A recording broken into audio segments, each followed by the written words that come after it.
যে তড়িৎ চুম্বকীয় বর্ণালী বা ইলেকট্রোম্যাগনেটিক স্পেকট্রাম অ্যাকচুয়ালি কাকে বলে, ডেফিনেশনে যদি আসা যায় তাহলে সেটা একটু দেখা যাক। বলছে সমস্ত তড়িৎ চুম্বকীয় যে বিকিরণগুলোকে, দেখো সব তড়িৎচুম্বকীয় বিকিরণগুলোকে আমি এখানে লিখে রেখেছি। কি কি বিকিরণগুলো আছে? কসমিক রে আছে, গামা রে আছে, এক্স রে আছে, ইউভি রে আছে, ভিজিবল রে আছে, আইআর রে আছে, মাইক্রোওয়েভ আছে, রেডিও ওয়েভ আছে। এই সমস্ত তড়িৎচুম্বকীয় বিকিরণগুলোকে যদি তরঙ্গ দৈর্ঘ্য বৃদ্ধির ক্রমানুসারে, মানে দেখো উপর থেকে যত নিচের দিকে নামবে তত তরঙ্গ দৈর্ঘ্য কি হচ্ছে? বাড়ছে। তাহলে তরঙ্গ দৈর্ঘ্য বৃদ্ধির ক্রমানুসারে বা কম্পাঙ্ক হ্রাসের ক্রমানুসারে সাজানো যায়, তাহলে যে সারণীটা পাওয়া যায়, এই যে টোটাল যে সারণীটা পাওয়া গেল না, এই পুরো সারণীটাকে বলা হচ্ছে তড়িৎচুম্বকীয় বর্ণালী বা ইলেকট্রোম্যাগনেটিক স্পেকট্রাম। এই ইলেকট্রোম্যাগনেটিক স্পেকট্রামের মধ্যে শুধু ভিজিবল যে রিজিয়নটা আছে, এই রিজিয়নটাই কিন্তু আমাদের চোখ সাপোর্ট করে। বাকি উপরের এবং নিচের যে অংশগুলো আছে সেগুলো কিন্তু আমাদের চোখ সাপোর্ট করে না।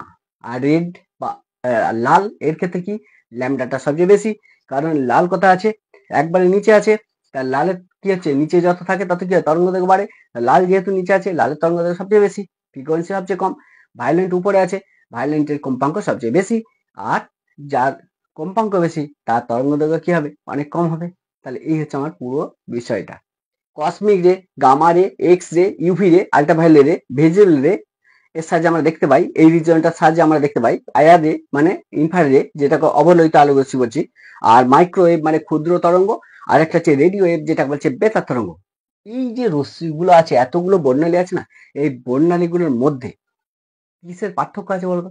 শুধুমাত্র এই বর্ণালীগুলো, এতগুলো বর্ণালীর মধ্যে পার্থক্যটা শুধু মাত্র কম্পাঙ্ক বা ফ্রিকোয়েন্সি আর তরঙ্গ দৈর্ঘ্য। তাহলে এই সবগুলোর মধ্যে পার্থক্যটা কিসের? এই যে নামগুলো চেঞ্জ হচ্ছে, পার্থক্যটা ডিফারেন্সটা কিসে? সবগুলোর কারো কম্পাঙ্ক তরঙ্গ দৈর্ঘ্য সবার সঙ্গে আলাদা, অর্থাৎ তরঙ্গ দৈর্ঘ্য এবং কম্পাঙ্কের পার্থক্যটা। তাহলে এই হচ্ছে ডিফারেন্স, আর কিছু নাই। ডিফারেন্স হচ্ছে এখন একটা জিনিস, সেটা হচ্ছে যে এই যে বর্ণালীটা আমি লিখলাম, উপর থেকে যদি নিচের দিকে আমি নামি, তাহলে উপর থেকে যত নিচের দিকে নামবো, উপর থেকে নিচের দিকে তত কি হবে না, এদের তরঙ্গ দৈর্ঘ্যটা আস্তে আস্তে বাড়বে। তাহলে উপর থেকে নিচের দিকে নামলে কি হয় না, তরঙ্গ দৈর্ঘ্যটা আস্তে আস্তে বাড়ে। তাহলে উপর থেকে নিচের দিকে যদি যাই তাহলে তরঙ্গ দৈর্ঘ্য মানে ল্যামডা বৃদ্ধি পাবে।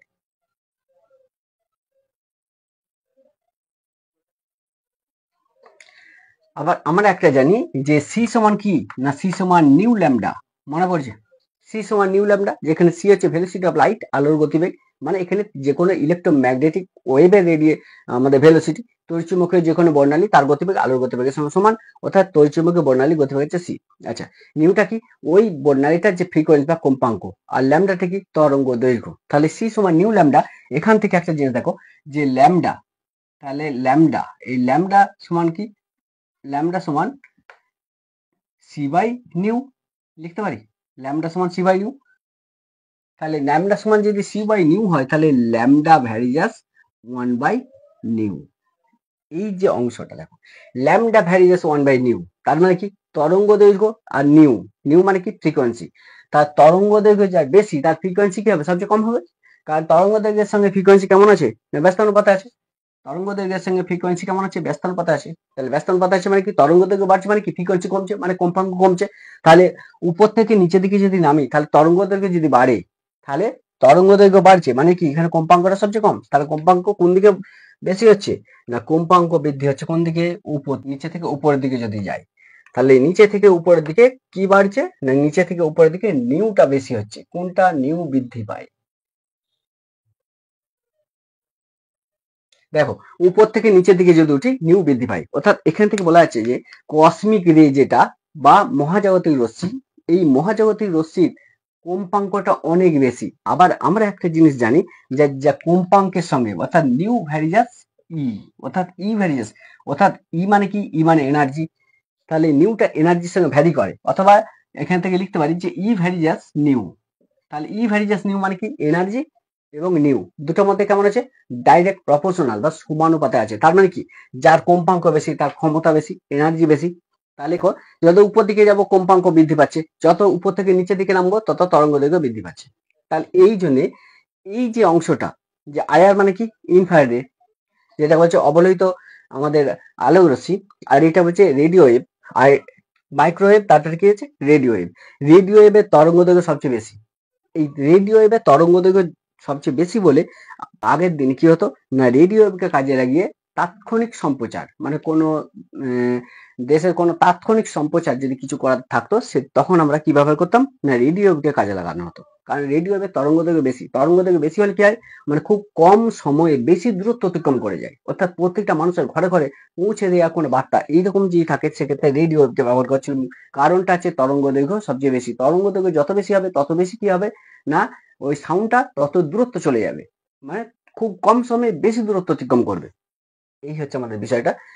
এক মিনিট দেখো, আমরা যেটা দেখতে পাই সেটা হচ্ছে ভিজিবল রিজিয়নের মধ্যে যে অংশটা আছে, এই অংশটা আমাদের চোখ সাপোর্ট করে। তাহলে ভিজিবল এর মধ্যে যে অংশটা আছে এটা হচ্ছে আমাদের চোখ সাপোর্ট করে। এই ভিজিবল এর মধ্যে কি আছে না, ভিপ জিয়ার আছে, তোমরা জানো ভিপ জি এর মধ্যে কি আছে, V I B G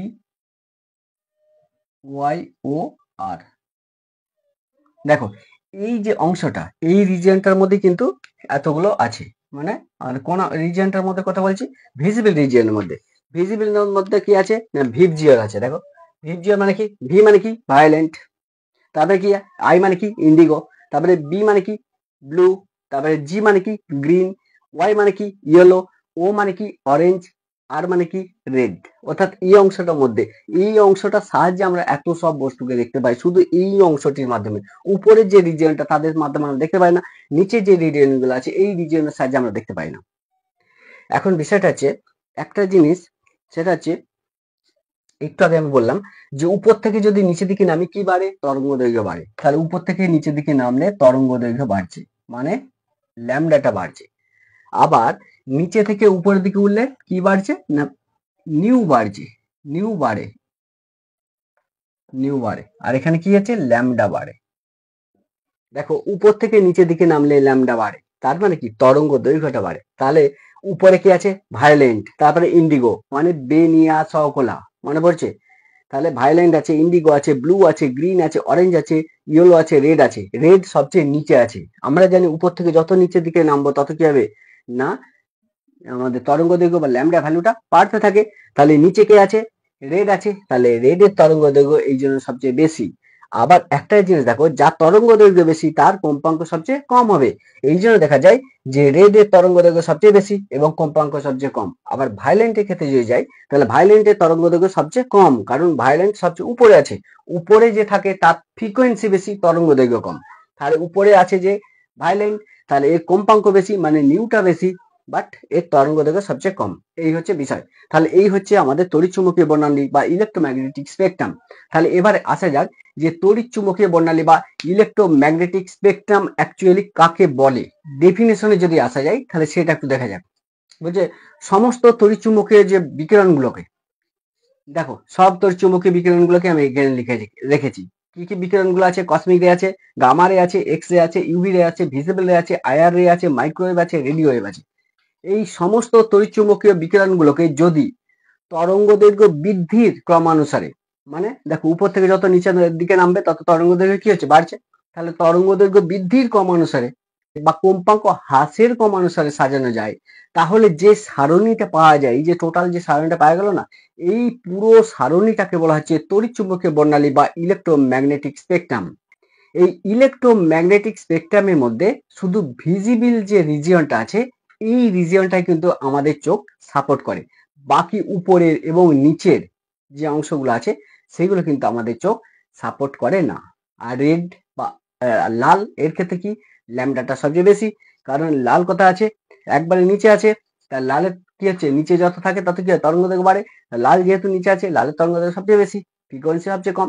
violent উপরে আছে, ভায়োলেন্টের কম্পাঙ্ক সবচেয়ে বেশি, আর যার কম্পাঙ্ক বেশি তার তরঙ্গ দৈর্ঘ্য কি হবে, অনেক কম হবে। তাহলে এই হচ্ছে আমার পুরো বিষয়টা।